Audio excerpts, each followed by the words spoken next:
रहीम। मेरे काबिल एहतराम साहबान इल्म और मेरे हम मकतब साथियों, अस्सलामु अलैकुम व रहमतुल्लाहि व बरकातुहू।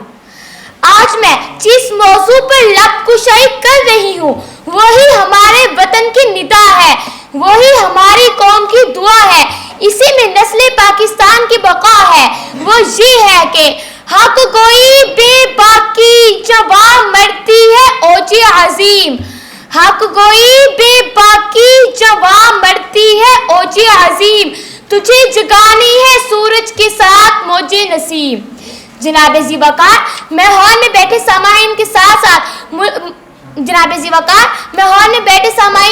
साथ मुल्क की नई नस्ल को भी एक पैगाम देना चाहती हूँ कि दुनिया में कामयाबी के लिए सिर्फ दो ही खूबियाँ काफ़ी हैं, सदाकत और अमानत। जिस हस्ती के हम मानने वाले हैं वो भी दुनिया में सादिक को अमीर कहलाते हैं।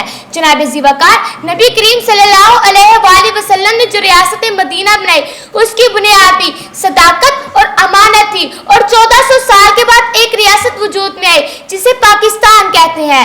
नबी करीम सल्लल्लाहु अलैहि वसल्लम का एक सिपाही मोहम्मद अली जिन्ना जब एक अलग वतन की बुनियाद रखते हैं तो वो भी सदाकत, अमानत और दयानत पर ही रखते हैं।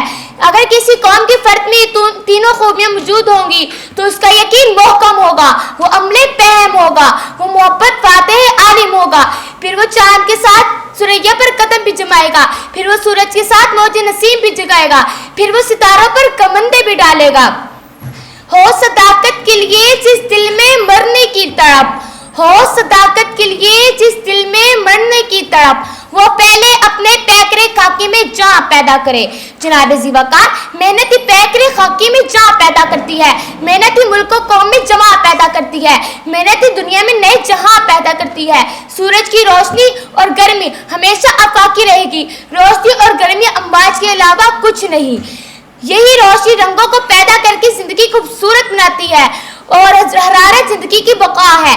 सूरज की दोनों सपात ऐ नई नस्ल तूने अपने अंदर पैदा करनी है, क्योंकि तेरे अंदर हो सिद्क़े खलीलो ज़र्बे कलीम, तेरे अंदर हो सिद्क़े खलीलो ज़र्बे कलीम, तुझे जगानी है सूरज के साथ मौजे नसीम। बहुत शुक्रिया।